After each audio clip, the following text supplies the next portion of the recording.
Hello everyone, welcome to my YouTube channel Edutech Study.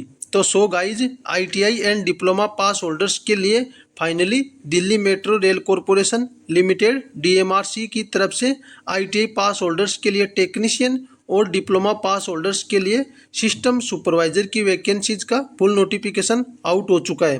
तो आप सभी इस वीडियो में अंत तक बने हुए रहेगा। मैं आप सभी को सारा डिटेल से बताऊंगा कौन कौन सी ट्रेड वालों के लिए वैकेंसी निकाली गई है, टोटल नंबर ऑफ पोस्ट कितनी निकाली गई है, एजुकेशनल क्वालिफिकेशन क्या रखा गया है और आपको सैलरी कितनी दी जाएगी और आपको आवेदन कब से स्टार्ट होंगे और आवेदन करने की अंतिम तिथि क्या रखी गई है।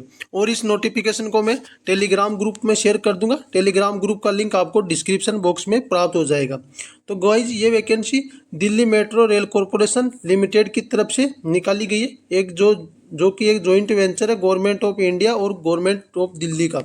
और ये एडवर्टाइजमेंट नंबर देख सकते हो आप, DMRC PERS/22/HR 2025 और दिनांक 17/10/2025 को यह नोटिफिकेशन रिलीज किया गया।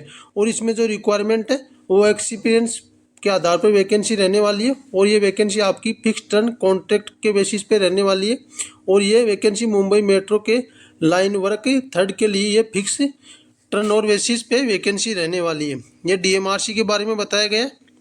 और ये वैकेंसीज आपकी कितने टाइम के लिए रहने वाली है, इसमें जो आपकी वैकेंसीज है ये फिक्स टर्न और कॉन्ट्रैक्ट बेसिस रहने वाली है। इसमें आगे मैं आपको बताऊंगा ये कितने टाइम के लिए आपकी वैकेंसी रहने वाली है।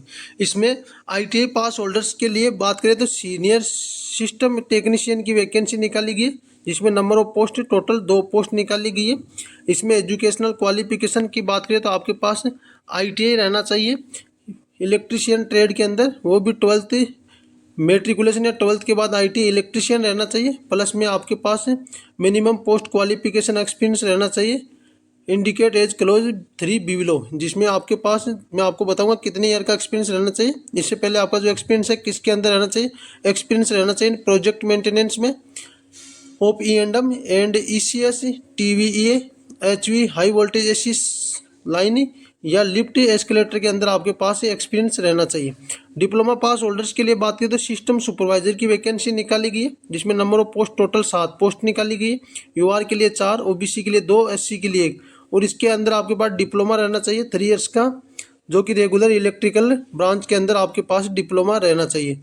और 4 ईयर से BTech वाले भी इसमें अप्लाई करेंगे। बाकी एक्सपीरियंस की रिक्वायरमेंट नीचे बताएगा कितना एक्सपीरियंस रहना चाहिए। एक्सपीरियंस आपका इन सभी फील्ड के अंदर होना चाहिए। PST में यहाँ पे भी 3 years diploma pass holders apply करेंगे। जो सिस्टम सुपरवाइजर है पोस्ट कोड, इसमें 1 पोस्ट निकाली गई और इसमें आपके पास डिप्लोमा रहना चाहिए इलेक्ट्रिकल ट्रेड के अंदर। और एक्सपीरियंस आपका कंस्ट्रक्शन में maintenance of traction system in railway या मेट्रो के अंदर आपके पास एक्सपीरियंस रहना चाहिए। टेलीकॉम सेक्टर में बात करें तो सिस्टम सुपरवाइजर के लिए 4 वैकेंसी निकाली गई, जिसमें 4 में से 3 पोस्ट UR के लिए, 1 पोस्ट OBC के लिए रहने वाली है। और इसमें आपके पास 3 ईयर्स डिप्लोमा रहना चाहिए इलेक्ट्रॉनिक्स में या इलेक्ट्रॉनिक्स कम्युनिकेशन में या कंप्यूटर साइंस में या इंफॉर्मेशन टेक्नोलॉजी के अंदर आपके पास डिप्लोमा रहना चाहिए। और एक्सपीरियंस आपका इंस्टॉलेशन में या मेंटेनेंस ऑफ CCTV या PS सिस्टम या FOTS AFC सिस्टम के अंदर आपके पास एक्सपीरियंस की रिक्वायरमेंट रखी गई है। इसके अलावा सिविल वालों के लिए टोटल नंबर ऑफ पोस्ट 3 निकाली गई है। इसमें आपके पास डिप्लोमा रहना चाहिए सिविल इंजीनियरिंग में, एक्सपीरियंस ट्रैक्शन स्टेशन या बिल्डिंग वर्क्स का आपके पास एक्सपीरियंस रहना चाहिए। फाइनेंस के अंदर ये कुछ ग्रेजुएट वालों के लिए वैकेंसी रहने वाली है। इसमें जो आगे बताया वैकेंसी आज प्रोविजनल और subject of increase and decrease, ये वैकेंसीज को बढ़ाया या घटाया जा सकता है। Candidate for the post of system technician must have done ITI specific trade, यानी कि इसमें ITI इलेक्ट्रीशियन वाले ही ट्रेड वाले अप्लाई करेंगे। एज लिमिट की बात करें तो आपकी जो एज लिमिट है 18 से 40 ईयर्स रखी गई है सिस्टम सुपरवाइजर और सीनियर सुपरवाइजर के लिए। और जो टेक्नीशियन ITI पास होल्डर्स के लिए 18 से 35 ईयर्स रखा गया है। बाकी एज में रिलैक्सेशन एज पर गवर्नमेंट ऑफ इंडिया रूल के अनुसार मिल जाएगा। जैसे SC ST कैटेगरी कैंडिडेट के लिए 5 ईयर्स का, बाकी आप OBC से बिलोंग करते हो तो आपको 3 ईयर्स का एज में रिलैक्सेशन मिल जाएगा। वर्क एक्सपीरियंस की बात करें तो जो आपकी सिस्टम सुपरवाइजर की वैकेंसीज है उसके अंदर आपके पास वर्क एक्सपीरियंस में प्रोफेशनल एक्सपीरियंस रहना चाहिए 4 ईयर्स का, OP which 2 year experience in the metro railway and minimum CTS 5 lakh. अब वो आपके पास 4 ईयर्स का एक्सपीरियंस की रिक्वायरमेंट की गई है। जो ITI पास होल्डर्स के लिए है फॉर सिस्टम टेक्नीशियन, इस वैकेंसीज में आपके पास ITI के बाद टोटल एक्सपीरियंस रहना चाहिए 4 ईयर्स का, जिसमें से 2 ईयर्स का एक्सपीरियंस आपका मेट्रो या रेलवेज के अंदर रहना चाहिए। और जो candidate working in Mumbai Maharashtra region would be prepared, उनको पहले प्राथमिकता दी जाएगी। जॉब लोकेशन की बात करें तो आपकी जॉब लोकेशन मुंबई के अंदर आपकी जॉब लोकेशन रहने वाली है। टर्म्स एंड एंगेजमेंट की बात करें तो आपका जो पीरियड है 3 ईयर्स के लिए, इसके अंदर आपका जॉब का 3 ईयर्स के लिए आपको जॉब पे रखा जाएगा। इसमें पे स्केल की बात करें, आपको सैलरी ITI पास होल्डर्स के लिए सिस्टम टेक्नीशियन में 46,000 रुपये पर मंथ कंसोलिडेटेड फंड दिया जाएगा। और सिस्टम सुपरवाइजर और senior supervisor diploma pass holders के लिए 65,000 रुपये पर मंथ आपको कंसोलिडेटेड फंड दिया जाएगा। सर्विस कंडीशन में आपकी जॉब 3 ईयर्स के लिए रहने वाली है। इसके अलावा आपको सारे अलाउंसेज दिए जाएंगे, जिसमें TA है, एकोमोडेशन है, LTA है, कैंटीन है, ये सारे अलाउंसेज आपके ऊपर लागू होंगे।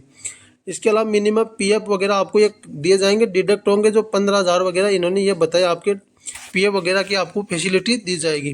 ट्रेनिंग कॉस्ट में आपकी ये DMRC है वही उठाएगी। इसके अंदर आपको ये बताएगा। सिलेक्शन प्रोसीजर में बात करें तो आपकी जो सिलेक्शन पहले आपकी स्क्रीनिंग की जाएगी और 2 स्टेज के स्क्रीनिंग के बाद आपका मेडिकल फिटनेस किया जाएगा एग्जामिनेशन, और देन आपका मेडिकल एग्जामिनेशन होने के बाद आपका ज्वाइनिंग करवा दिया जाएगा। सिलेक्शन प्रोसीजर है जो आपका जो डिफरेंट फैक्ट ऑफ नॉलेज, आपकी स्किल और कॉम्प्रिहेंशन, एप्टीट्यूड और physical fitness candidate are qualifying in screening, उसके आधार पे आपका जो सिलेक्शन प्रोसीजर रखा गया है। इंपॉर्टेंट इंस्ट्रक्शन में आपको जो फॉर्म है, आपको ऑफलाइन फॉर्म भरना है और स्पीड पोस्ट करना है, जो 31/10/2025 तक आपको आपका फॉर्म भेजना है। फॉर्म के साथ में आपको सारे डॉक्यूमेंट्स लगाने, डॉक्यूमेंट अटेस्टेड करने, सेल्फ अटेस्टेड करके, और वर्क एक्सपीरियंस वगैरह क्वालिफिकेशन सारे आपको उसके साथ फॉर्म के साथ में भेजना है। फॉर्म का जो PDF है मैं आपको नीचे दे दूंगा, तो उस फॉर्म को आप भर लीजिएगा। और जो आपको पोस्ट फॉर्म भरने का लास्ट डेट है 31/10/2025 तक आप फॉर्म भेज सकते हो। और आपको भेजना कहाँ पे फॉर्म है, यहाँ पे भेजना आपको executive director HR, Delhi Metro Rail Corporation limited, metro भवन, फायर ब्रिगेड लेन, बाराबंका रोड, न्यू दिल्ली। यहाँ पे आपको अपना जो फॉर्म है स्पीड पोस्ट करना है। ये आपका एप्लीकेशन फॉर्म है। ये फॉर्म मैं आपको टेलीग्राम ग्रुप में शेयर कर दूंगा, तो यहाँ से आप अपना फॉर्म फिलअप करके सारी डिटेल भर के आप स्पीड पोस्ट करवा दीजिएगा। एड्रेस वगैरह आपको दे दिया। इसके साथ में आपको एजुकेशनल क्वालिफिकेशन आपकी जो भी है वो लगानी है। कैटेगरी सर्टिफिकेट है, वर्क एक्सपीरियंस है, NOC आपको अगर प्रेजेंट में कहीं एम्प्लॉय हो, विजिलेंस एंड DR क्लियरेंस है एज प्रेजेंट एम्प्लॉय, और अपार ऑफ 5 लास्ट 5 ईयर्स का आपको साथ में लगाना है। यही सभी डॉक्यूमेंट्स आपको इस फॉर्म के साथ में अटैच करने। बाकी गाइज ये आप सभी के लिए छोटा सा अपडेट था। अच्छी खासी वैकेंसी है DMRC की तरफ से। जिन स्टूडेंट को के पास क्वालिफिकेशन फिल करते हैं उनको ज़रूर फॉर्म फिलअप करना है। बाकी इसके रिगार्डिंग आपका कोई डाउट या क्वेरी रहता है तो कमेंट बॉक्स में कमेंट कीजिएगा, मैं आपका ज़रूर रिप्लाई दूंगा। बाकी मिलते हैं नेक्स्ट वीडियो में नई जानकारी के साथ, तब तक के लिए धन्यवाद दोस्तों।